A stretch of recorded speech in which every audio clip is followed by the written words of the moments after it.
Welcome back to the episode of the podcast. Today I have a very special guest. Welcome Andrew Duncan, the creator and founder of the Duncan Duo, real estate agent extraordinaire, and Tampa Bay Lightning fanatic. Thank you. Also exotic car collector. I was hoping to see one of those. Got a long list of stuff. Yeah. If you guys check him on social media, you'll see some of his cars. Really cool things this guy's involved in, from the kicks to the cars to the career. So I'm looking forward to talking about all that today. Yeah, happy to be here. Thanks for having me. That's awesome. So you do radio, first of all. Yes. So usually you're hosting a show. Correct. It's a little bit different. Yeah, and I've done interviews, I've done podcasts, but I've done a radio show on WFLA News for 13 years. It's crazy how long I've been doing it. Yeah. Right. But it's like, what would he be without video? Right. When you hear his stories, he was like 10 years ago. I remember watching a specific, he was on a podcast and it said, what was some of the early failures you had with advertising? He goes, I paid $8,000 for a video and for a marching band in front of a listing. That just didn't really do much for me. Didn't get views, didn't trend. And he's like, I didn't give a shit. I just kept trying stuff. Right. And it's like, some agents can't even spend $800 or can't justify it on an $8 million listing. So they don't think about it. But every time you're getting on camera and showing your face and showing your personality and showing your voice and who you are and how you really speak, people feel you so much more. Right. And I think that nowadays you can really have an audience anywhere. Yeah. When I started advertising radio, social media wasn't as powerful as it is today. So, I speak to the real estate class at the University of Tampa. They have an entrepreneurship class that is dedicated to real estate agents. And the dean of that program has me come in and speak. And I tell them, like, look, you're not going to be able to jump on radio, TV, and do billboards like me.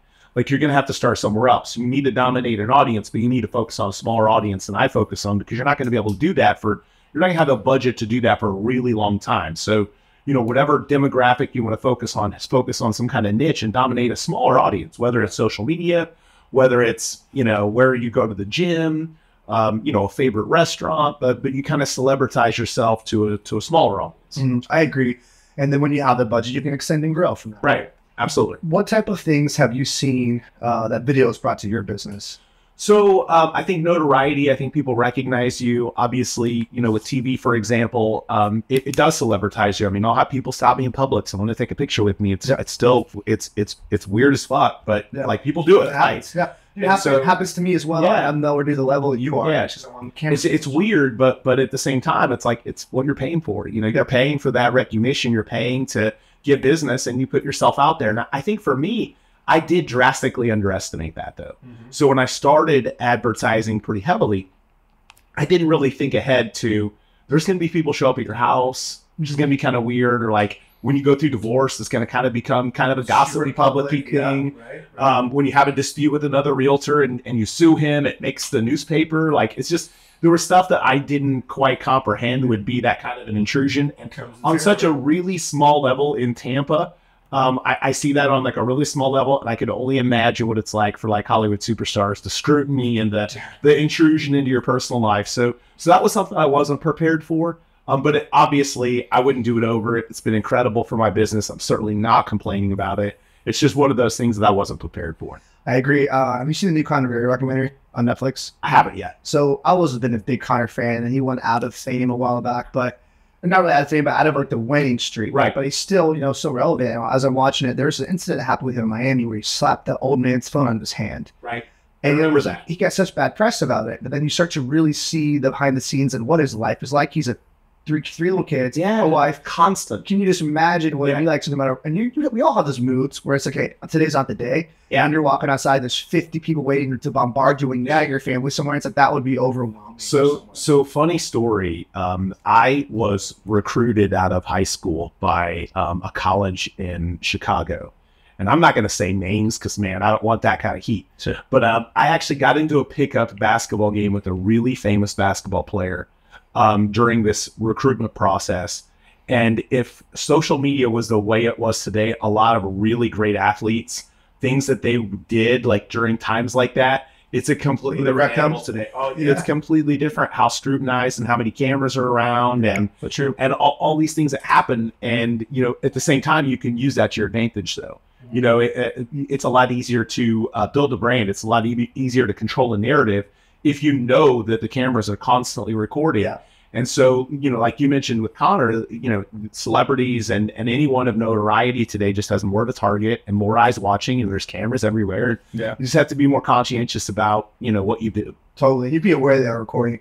I was also saying this recently too, which is about narratives. You can give like an editing team that you give Michael Walker footage, and you could spin that person to a hero or a villain. Of course, 100%. 100%. The way you soundbite it, clip it, everything about the music, you know, and you can turn someone to. So you see it now with reality TV. Yeah. I've had 2 friends that have been on reality TV shows. Yeah. And they were so upset with what it did to their reputation because, like, it's not how it really was. It made me look so bad. Even the same way with the press. I mean, you know, like the news, for example. I don't really believe we have any news anymore. It's all someone's narrative or opinion. So no matter what the narrative or opinion of the station you're on is kind of how they'll attempt to portray who you are. And it's I mean, it's like that with everything. There's always some sort of angle. And so you just have to be, the more that you grow your business and the more that you advertise and the more that your face is out there, you have to be conscientious of that. Yeah, I agree. What are some of the ads that you've done that have really killed it for you? I know you do a lot of video stuff. So tons of so I would say, you know, obviously I've always been call to action oriented. So we've always done a guaranteed sale and an instant cash offer because those bring motivated people to us. And because fortunately I'm in a position where I've built a business where I have the cash to be able to buy people's houses when they need to sell. So that was always done well because it's something that, you know, 99% of realtors don't have the money I have in the bank to be able to say, yeah, I can buy your house, you know, if it doesn't sell. So that's always done really well. Sorry to cut you, but you will purchase it yourself. Yeah. I flip a ton of homes every year. I buy homes all the time. Sometimes people will come in and will say, this is our guarantee number. And they'll just say, well, I don't even want to sell it. I don't even want to put it on the market. Just buy it. So I get a ton of investment opportunities. So that's always been a really key thing for me. Yeah. I think with all advertising, there's branding, marketing, and then advertising. For me, advertising is you have to have some sort of hook. You got to have some sort of call to action. If I'm just putting my face up on a billboard, will it be effective? Yes. But if I'm putting it up there and saying, I'll buy your house if it doesn't sell, or I'll give you an instant cash offer, it's certainly still going to have the branding piece, but it's going to find the motivated people, which has always been a focus of my business, is finding motivated sellers. But the other things I think that have differentiated us are some of the fun things, like during COVID, did a home selling Kings billboard where my ex dressed up as Carol Baskins and I dressed up as Joe Exotic, and we did a billboard with that and that did really well. I've been Dominic Toretto. I was a lot more swole, but I've been Dominic Toretto on the billboard. Yeah, I did it. Your home sold so fast you won't be furious. I did. I mimicked Tom Cruise on a billboard. Looking for Top Guns during Top Gun Maverick. You know, we're hiring agents. I did that. So we've always done like fun stuff. I tried to trend off of, you know, things that are popular or in social media. And I think kind of going back to branding, aligning with a brand or using pop culture as a way to kind of put an eye on you, because it gets people's attention. If I do the same billboard over and over where it's just my face, and a website will work, yes, but I want to do something a little bit more memorable. Yeah, stand out, right? Yeah. And it's harder to do that. Like with radio and TV, it's a little more challenging because you have such a limited, you know, you want to get your call to action in. You're running a 15-second TV commercial. Yeah, what's it, 15? Yeah, I run a lot of 15s. Yeah, I mean, I've done 30s, I've done 5s, you know, where you just run a bunch of them. So I've done a variety of those. But with radio and TV, it's a little bit harder to do. With billboard, you can be a little bit more creative, and there's so many billboards that you want to stand out. Right. This episode of the Aliens Podcast is brought to you by 7 Day Social Realtor, your one-stop shop for all things real estate social media. It is an all-included course that teaches you how to shoot content, how to utilize content, how to make viral reels, and how to actually get yourself new leads and new listings with content in social media. You can find them at 7 Day Social Realtor on Instagram, as well as 7daysocialrealtor.com. Use code 8LIMS for 10% off. What do you think, when you started off with the business, like, did you start to think about an avatar that you're going after? Were you going after a specific client, or is it anybody, any seller? Yeah. So when I first started, you know, keep in mind, I got my real estate license during one of the worst economic periods that our country has seen. I got it during the Great Recession. So, you know, like, I was starting when people were like, you know, burning their house down, and, you know, foreclosures and short sales and realtors are running out of business. So for me, like, I had to very quickly determine that if I was going to get seller leads, I needed to find people with equity, and I needed to find people with money. So I advertised on conservative news talk, and I went after people that paid off their mortgage. That was my goal, is I wanted to run ads to people that didn't have a mortgage, that were fiscally conservative, that were, you know, that didn't leverage themselves to the tilt, and it celebritized me first to that audience. That's where I started with, was conservative news talk. So you knew what you're going after. Correct, 100%. And then now, how big is the team that you have? So a little over 50 people total, a dozen or so employees, the rest agents, and then I own ancillary companies. I own a title company. I own a renovation and flip company. I do hard money lending. I do, I have rentals. So I've built out basically everything around real estate. Yeah.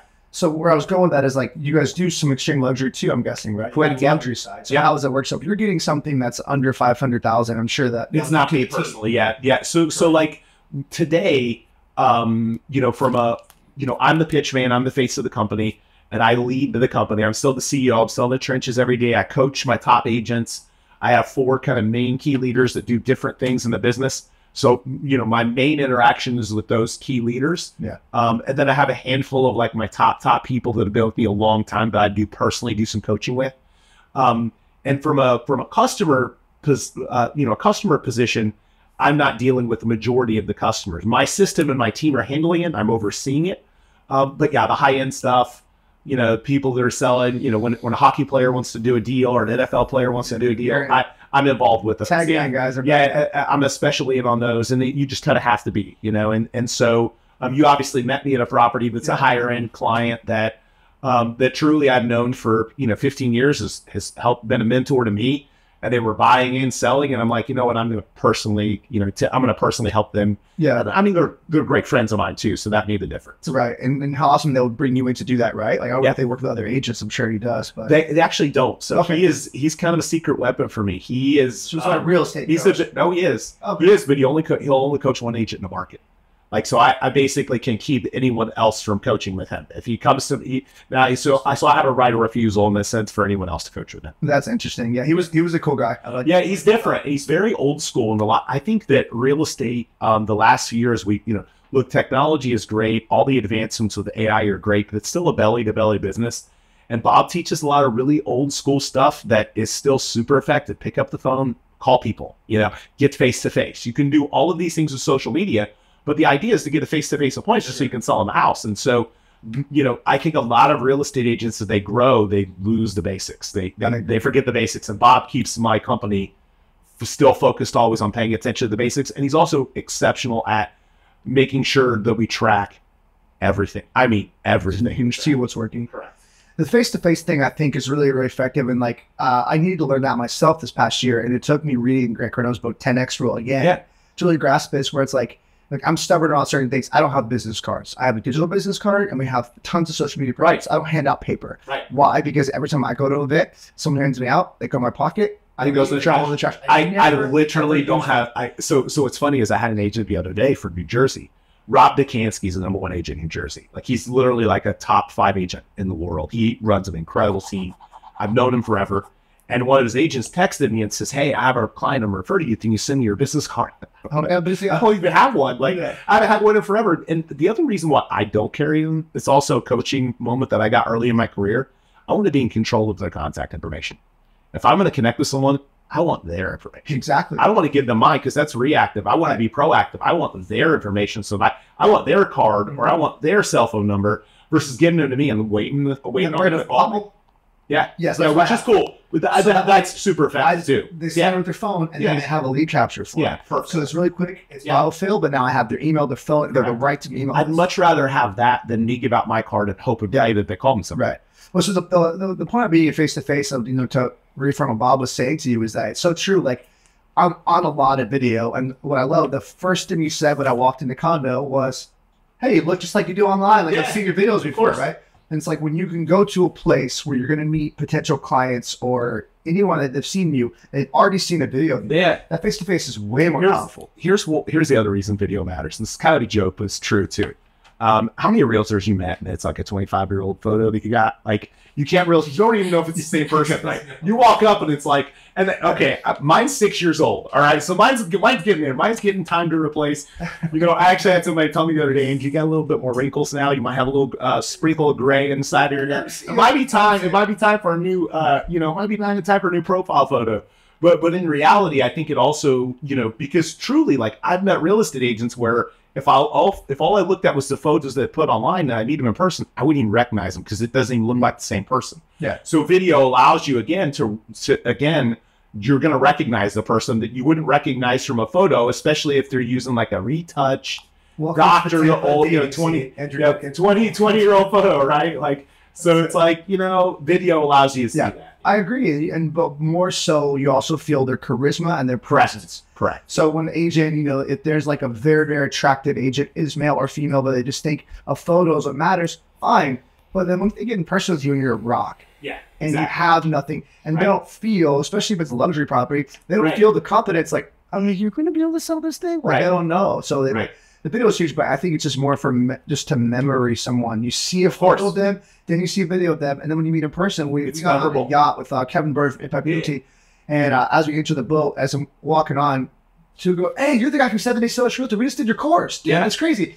And right away, it's like, I love that. Like, the presence is different because now I don't have to say, hey, here's what I do. You don't have to build credibility already. It's done. So then they're already one more client. If she has space with you, your name, every time I brought it up recently to have this guest, everyone knows who you are. Yeah. It's like, which is good and bad. Here's the other thing I would tell you. If you're a real estate agent, you want to grow a great business, and you really want to do a lot, all those people know me. Some of them probably get my guts, and I don't care at all. Like, I literally got to the point where, as I grew my business, like, there's a handful of people, like, I know who I am as a person. I know most people that meet me like me. A lot of the people that are haters or that don't like you probably have never met you. They're just jealous of what you have.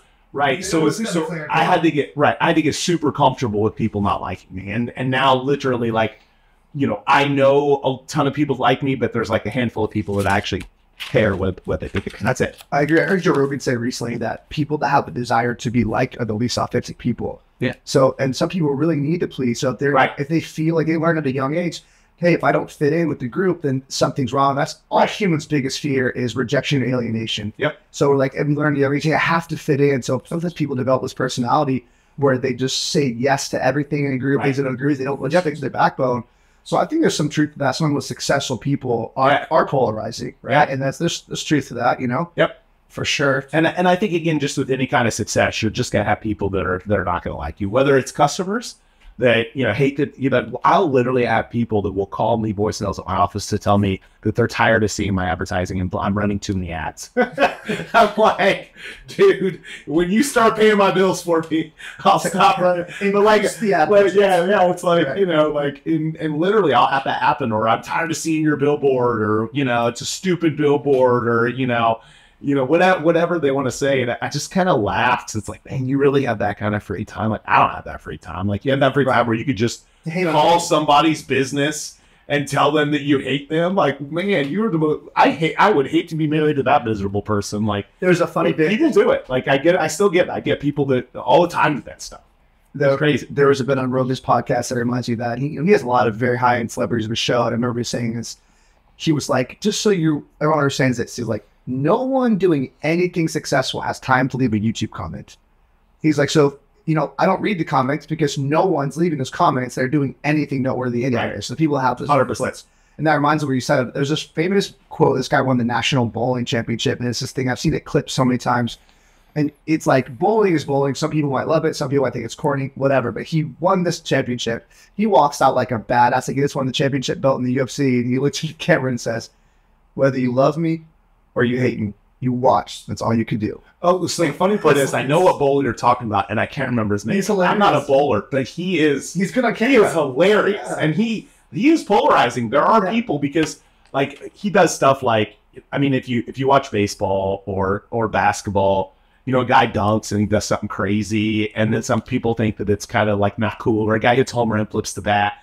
The bowler that you're talking about, when he bowls a strike, he does some crazy stuff. And there's a lot of like traditional bowlers that don't want it to be like golf, where and he's a showman. Yeah. I can't remember his name. But he's a little fight. That's Conor McGregor. He made the sport as big as it was because he did. He was a showman. Opposite than traditional martial arts. Right. Everything like the previous champs, the Anderson Silvas and George St. Pierre's. It was humble, respectful, never trash talk. He knows how to get a camera on him. Because it wasn't talking shit because people watching. Yeah. And that's what he'd always say. He's like, whether you pay to watch me win or you pay to watch me lose, you're paying to watch. Yeah, that's the truth of it, So real estate video, that's something you're known for. I don't think we have to go too much more into that. What's some of those out-of-car collection? Yeah, so I growing up as a kid, I spent the majority of my youth in Indiana. And so Indiana, the Indianapolis 500 is like this big car culture. And up until third grade, I lived in Speedway, literally right across the street from a racetrack. My dad was a factory worker for General Motors. And so I was always just around cars. I heard the racetrack, and I always just loved fast cars. And just how did you grow up? Like was it middle class? More middle class. So you grew up like seeing these things on one day. That's mine. Correct. Yeah. Not experiencing, not having this kid. My dad drove a Chevette and a broken down van and had 3 kids. And look, my house was full of love. We never went without food, but like we weren't escalating above that. There were certainly times where you got the eviction notices and the water was turned off and you had to boil water to take a bath. Like, so there was definitely like, times where that happened. So I didn't learn about money or wealth from my parents. Like I kind of did the opposite of that. I had mentors like early on, but for the car thing, it started when I was young. And then I would say, when I started making money, I just was always fascinated with cool, fast cars. And I think a lot of it did kind of stem from the Fast and Furious movies, the Toyota Supras, the Nissan GTRs. I still have some of those today. And that's kind of where it started. And I grew that out of that. That's a lot. Yeah. So I have an enormous garage, so they all fit, which is great. And I have a variety. Like I literally have Toyota Supra, BMW M3. I have 3 Nissan GTRs. I have a Ferrari 458, a McLaren 720. A couple of Ford Lightning pickup trucks, an Audi RS6, and I know I'm probably forgetting stuff. The Audi's fun for sure. What is the fixation with the GTR? A lot of people really love that car. I've never even been in one, but I know the car people really get hyped for the GTR. So they can be made like they can be supercar killers without supercar money. They're all-wheel drive. There's a lot of modifications you can make to them to make them incredibly fast. And for me, I think there's certainly it's a car that offers incredible performance, but is also still pretty comfortable and reliable. So I'd always been a fan of them. And again, similarly, like the Fast and Furious generation, that helped make that happen. And I think as I've gotten older, I've actually gotten kind of, I really like Japanese car culture. Like I'm going to Japan in September, and one of my goals there is to buy cars and leave them in Japan and then import them as they become federally legal in the U.S. There's certain cars that can't come into the U.S. yet, and they skyrocket when they become federally legal when they hit 25 years old. So I plan to go there and buy some and leave them there. Smart. The exchange rate's also incredible right now too. The Japanese yen is worse than the American dollar, amazingly. So there's also that benefit too. So I'm always kind of looking at alternative assets to invest in, and that's one of the ones I'm looking at. Have you been to Japan before? I have, yeah. That's definitely bucket list for me, for Michael as well. I know. So the funny thing is when I went, I didn't want to go. So to make a long story short, have on the other side of kind of my ex family, I have some Japanese people. So the plan was to go, and it was really more trip about them. And I was the only man on the trip, and I was not looking forward to it. I was like, man, this is going to suck. Yeah. And I got there, and I freaking loved it. Everyone said the people, the culture, it's so clean. It's just so much different. I think I thought that it was going to be just completely different than what it was. And I really enjoyed it, and I can't wait to go back. So I'm going back in September. There's a Formula One race there in September, which is why I'm going. Japanese are incredibly skilled in almost everything that they do. Like if you're talking about in the world of jiu-jitsu, which is a Brazilian sport, the Japanese, anything to do with knife skills, anything to do with cooking, right? Either weightlifting, wrestling. I thought the architecture was cool, but also it's so clean. Yeah. Like Tokyo and like the forecourt, like Tokyo compared to New York City from a size perspective, but New York City is disgusting compared to Tokyo. You don't find gum on the street. People take their trash. People take their trash home. Like the cab drivers are professionals and they drive nice cars. Like imagine Uber Black for every cab car. And when you get out, they wipe it down and they clean it. Every car is like that. They treat it like it's a profession. It's just people are very respectful. I mean, they take pride in what they do and everything I've heard. Like no matter what position, whenever they're just like, and also very healthy. They walk a lot. They walk everywhere. It's just a much different culture. I really enjoyed it. I can't wait to go back. Japanese culture seems amazing for sure. So out of the cars, which one is the fastest? My 2009 Nissan GTR is 1600 wheel horsepower. It runs a low 8-second course. 1600 horsepower. 1600. What did you do to make it that horsepower? It's an Alpha 12X, which basically means it's like crazy built. It's got enormous turbos, built and stroked engine. Induction Performance Tampa built it, and it's insane. Like it does 60 to 130 in 3 seconds.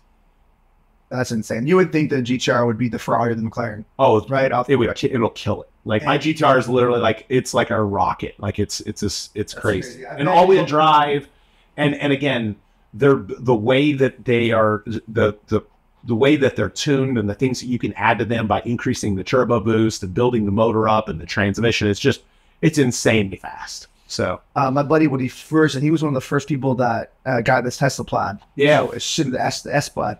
As soon as he got it, he comes picking me up. We go shoot some video content of it, and that was the most excited I've ever felt in my life. Yeah. And when I hit the gas, or I hit the gas pedal, it's electric car, my eyeballs distorted because they moved back into my head so hard that there's this moment where I temporarily was like, and I thought I lost vision for a moment because it was just that sensation. So to kind of put it into perspective, and again, I have friends with even faster cars than my GTR. But to put it in perspective, I think the Plaid runs like a high 9.25, like a 9.8 or something. My GTR is like an low 8.1. So I mean, I would finish the quarter mile in the 2 seconds behind. So that speed is terrifying fast. It's got a cage. I mean, it's a drag car. Like, it's got a cage. I can drive it on violence too. I can drive it on the street. It is street drivable. It's got like all these different maps and tunes. So like if I drive it on the street, and I lower the boost, and then it's 1,000 horsepower. But it can go up to that much power. That's cool. Just push of a button. Yeah. And so there again, a stock GTR is probably like in the 600 range. So I mean, mine is obviously like way. That sounds insane. 60 horsepower. What's your favorite car? Visually, probably my 720S, my McLaren. Yeah, it's got. What's the story behind it? So it's you don't miss that thing. You would not miss it. That's Andrew Duncan. Yeah, it's got a unicorn wrap on it, so it changes colors. Yeah. The license plate says the UFO. Because it looks like I think it looks like a UFO. It's all carbon fiber option. Yeah, I did. Red line design in Tampa. What was the color when you got it? It's like a dark gray, and I looked for one. So I was looking for one with like every carbon fiber option, and I looked for a while. Because I wanted one, that was a few years old. I wanted one that wasn't beat to death, below a certain mileage number, and then with every carbon option. And I wanted it that color because that color is the easiest to wrap, where you're not seeing things and like if you buy a red car and you wrap it like another color, you can see the red everywhere. But if you buy like a gray car and it's wrapped everywhere, you're not noticing it as much. So I looked for that specific gray because I knew I was going to wrap it. What'd that wrap run? I don't remember. Really? I honestly don't remember. I look at getting my Raptor wrapped in satin black. And there was another type of wrap that does it.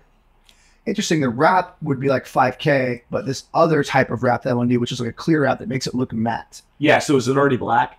It's a charcoal gray. Okay, I got you. So it's like a PPF, basically. Yeah, it's that paint protection. And that was more than the actual color change wrap. Because the PPF is also going to protect the paint more than the wrap. But I kind of like that. It makes it charcoal with matte color. Yeah, which I love. Yeah. Wraps. Or even that costs Yeah, I go to SEMA every year, which is an event in Las Vegas where they roll out like all the new like car products, and you get this. It's like a car show on steroids, and so there's so much stuff happening in like the wrap and film space with cars, and obviously I have a shop that I go to that's like my go-to that does it all. But nonetheless, like it's cool to see like new colors coming out and stuff that people have.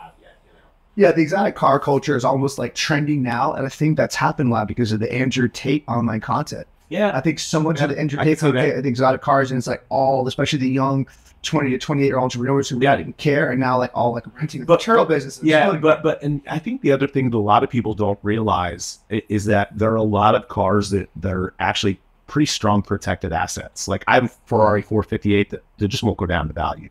Yeah, like there are exotic cars that you can buy that don't lose money. And if you get allocations from like Lamborghini and Ferrari, which I've done before, you're going to make money when you go to sell that car because they can't mark them up at sell them an MSRP, they're instantly worth $100,000 more. So there's a lot of cars out there. There's a lot of alternative investment strategies that people look at with cars. Now, again, I'm not talking like a normal Hyundai. I'm not telling you that cars are a good investment. Okay. I'm telling you very, very specific with the right spec cars can make you money and can hold the value better than other cars.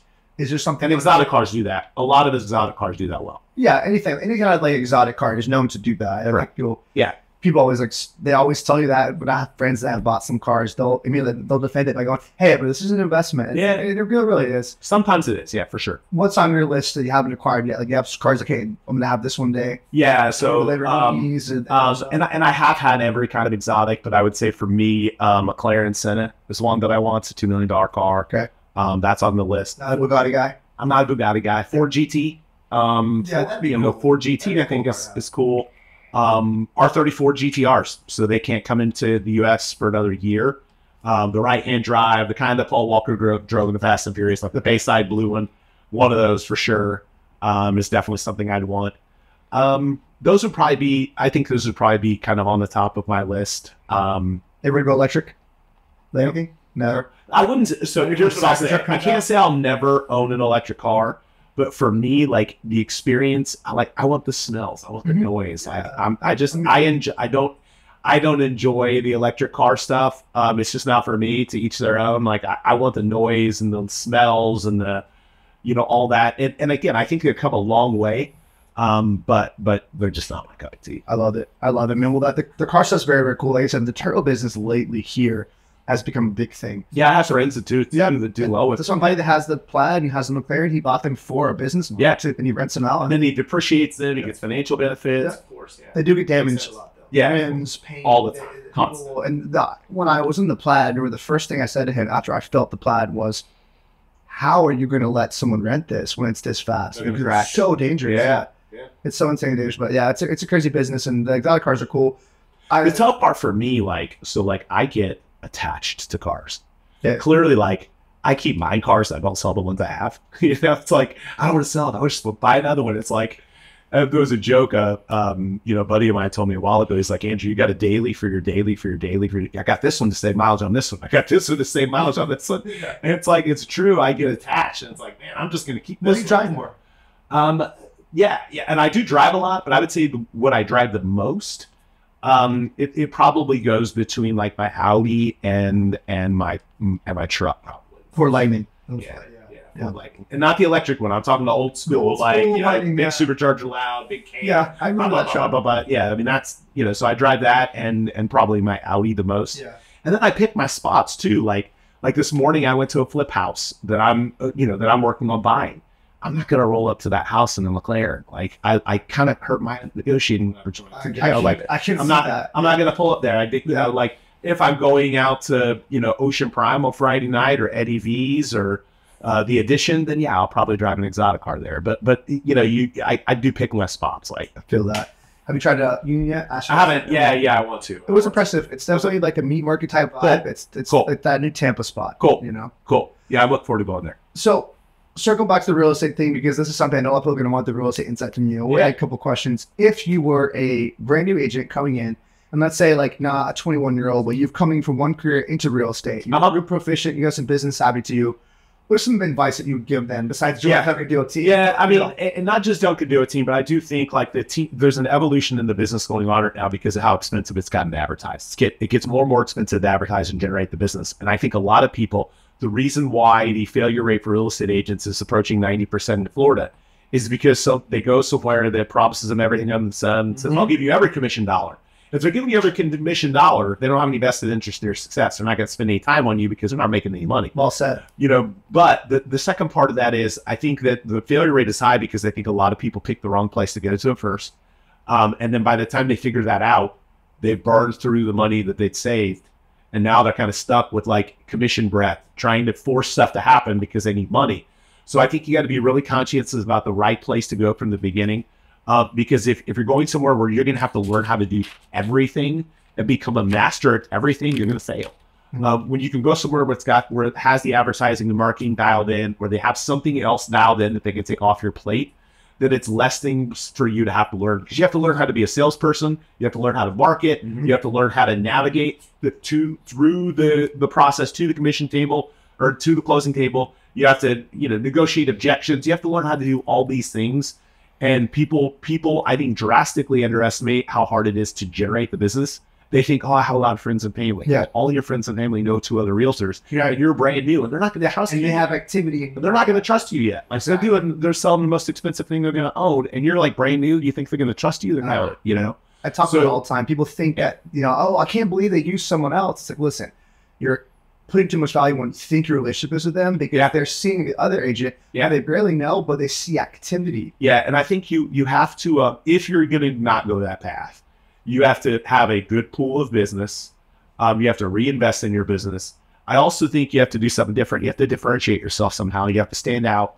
And I think you have to become a great salesperson first, because like, you know, and like I say this all the time, like I think I'm a master salesperson. I can't teach someone something I don't know. So if I'm not a great salesperson, how am I going to teach other people how to be great salespeople? So I think a lot of people getting into real estate, maybe they know everything there is to know about real estate. Or I've met attorneys that get into real estate, right? They know everything about the law, but they don't know how to generate the business. They don't know how to talk to people. Right. There's no charisma. You've got to figure out how to talk to people. You got to be able to connect. You've got to become a good salesperson. And you've got to have an outlet for the generation of the business that can't be relying solely on your friends and family. It won't work, you know? And so the other thing I would say is you have to have an understanding that it is extremely hard work. Social media and reality TV lie to us. Like, I knew the Allman brothers before they were the Allman brothers. Okay. Like, those dudes grinded. The advertisers? The Allman brothers they're out selling New York. They're one of the real estate guys on TV. Like, I knew them before they were like, before they were selling billions of dollars of real estate and #1 on the Real Trends list. And so they grinded their you-know-what off. You know, they door knocked. They spent 3 hours a day on the phone. Like, people see the success. They'll see where I'm at. Like, they see I live on Bayshore and I drive an exotic car, and they're like, oh, I want that. That's 18 years, dude. Like, that didn't happen overnight. Like, that took a lot of grinding. That took a lot of sitting on the phone for 3 hours. You know, what I tell people is it took a lot of doing really boring stuff, but getting better and better at it and just doing it over and over and over again.